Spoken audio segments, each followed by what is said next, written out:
Esse exemplo de vocês, até em relação a próprio agora a sociedade, né, que as meninas entraram, né, recente na sociedade, e principalmente por serem duas mulheres, eu acho que isso Maravilhosas. reforça também esse olhar que vocês têm, né, para a igualdade, né, para o empoderamento também aí, não olhando, não, o gênero não sendo uma questão, né, que para algumas pessoas ainda pode ser, que às vezes a gente vê poucas mulheres ainda em cargos de liderança, não é uma realidade de todas as empresas, né?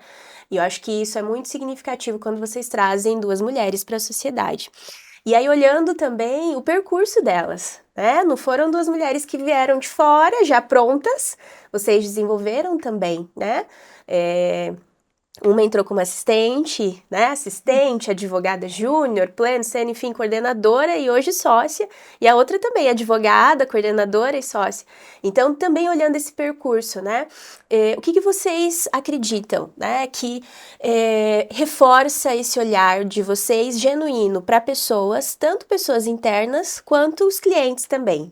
O que vocês acham que são forças de vocês para esse olhar, É, para a gente, para tá. pessoas? Bom, primeiro em relação a gênero ou orientação sexual, para nós isso a gente nunca olhou para isso. Legal. Nunca. Zero. É zero, é zero. Pelo contrário, né? Sempre tiveram muita diversidade no Se for escritório, pensar em sempre. gênero, sempre teve muita mais mulher aqui, muito mais mulher do que homem dentro do escritório. Aliás, inclusive, eu prefiro trabalhar com mulher. Eu, particularmente, né? Mas assim, a gente nunca buscou no mercado ou mulher ou homem, nunca, pelo contrário. A gente sempre olhou para as habilidades, puxar. Aham, Compe- conhecimento, habilidade Conhecimento, e habilidade e atitude. atitude, né? Legal. Então, a gente sempre buscou isso. A gente tem um plano de cargos e salários, acho que deve ter mais de 10 anos. Aquilo orienta muito a gente na contratação, né? E são os valores que a gente acredita também. Então, gênero ou orientação sexual, isso aí para nós é irrelevante dentro do escritório. Em relação às duas, a Taeli e a Prisciele, eu admiro muito elas, porque eu consigo ver nelas assim, os valores que nós temos também, a garra no trabalho, né? A Prisciele com dois filhos, né? Ela casou, teve os dois filhos trabalhando no escritório, aliás, ela se formou, casou, teve dois filhos e se tornou sócia, né? Então, teve Bom, um a mudança. muito grande e uma ascensão enorme, né? Então, se transformou numa pessoa de extrema confiança. E a Tayeli é a mesma coisa, né? A Tayeli sempre com muita garra também, né? Ela muito trabalhadora. Agora não, porque o filho dela acabou de nascer, mas não raro ela ficava até 8, 9, 10 horas no escritório, né? E eu falava para ela ir embora, você tem que ir embora, vai embora. E senão ela só trabalhava, né? Então, ela também, sempre também muito esforçada, muito trabalhadora, estudiosa. Ela começou com a carteira lá do cliente varejo, só para vocês entenderem, ela começou como advogada júnior no escritório, recém-formada. Aí depois ela nos traiu, porque ela saiu uns 2 anos e voltou. Eu nunca A esqueci mágoa. disso. Mas ela Voltou. voltou porque ela sabia que lá era melhor, né? Foi olhado, É, né? e aí ela sempre trabalhando no civil, com relação de consumo, e aí um certo dia, essa carteira, o cliente rescindiu o contrato, eu falei, Thaís, pelo amor de Deus, você não sai do escritório, porque o cliente rescindiu o contrato, porque ela tinha saído, porque o outro cliente anterior que ela tocava a carteira, a gente rescindiu com ele, ela falou, não vai ter mais vaga para todo mundo, eu vou pedir as contas. Eu falei, mas como assim, né? Espera a gente tomar a decisão. E ela foi afobada.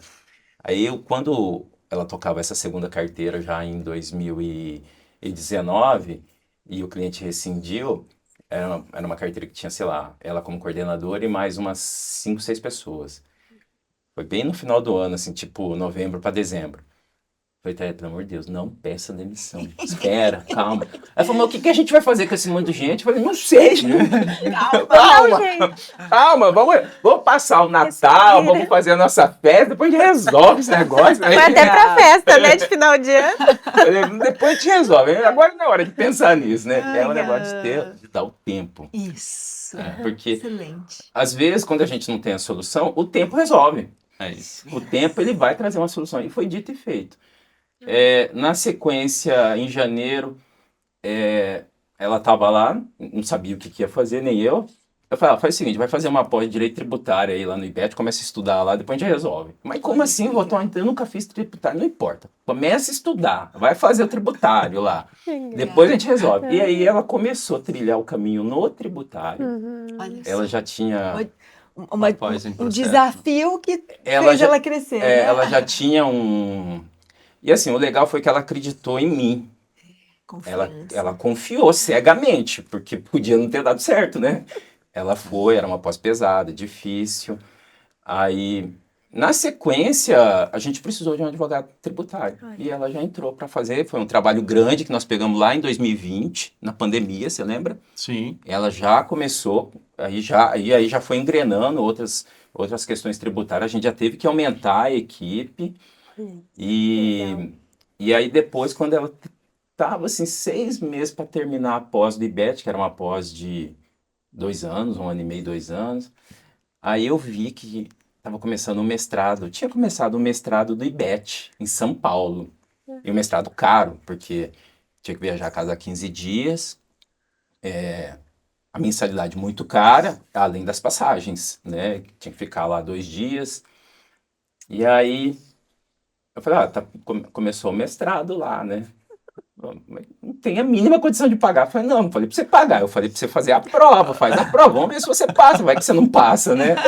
Aí ela foi, fez, ela falou, não, mas como que eu vou fazer? Eu falei, Tayane, calma. Calma, um passo de cada vez. Legal. Primeiro você tem que fazer a isso. prova e passar, você nem passou. Aham. Aí ela foi, também acreditou, aí ela fez a prova, passou, inclusive o entrevistador dela foi o Paulo de Barros Carvalho, que foi meu entrevistador também no meu primeiro mestrado, né?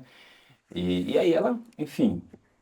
E aí depois a gente resolveu também, deu certo. Após a gente já terminou, já concluiu. olha Então as coisas aí. são assim, né? Às vezes a gente encara e vai. E no fim deu tudo certo. Hoje Uma se tornou garra. sócia, entendeu? Então mostra aí uma disciplina muito grande por parte dela também. Sim. Né? E acho que tem os dois lados aí também, né, Alex? Que assim, tem a disciplina por parte dela, de querer, de ir, mas de vocês também, né? Desafiarem Sim. até uma liderança que desafia. E uma fala É. muito recorrente na equipe é essa, de que assim, vocês acreditam nas pessoas antes mesmo deles acreditarem, né? E a gente escuta isso sempre. Então, às vezes assim, eu muito até legal. eu projeto nas pessoas algumas coisas e as pessoas às vezes não querem isso e eu fico decepcionado.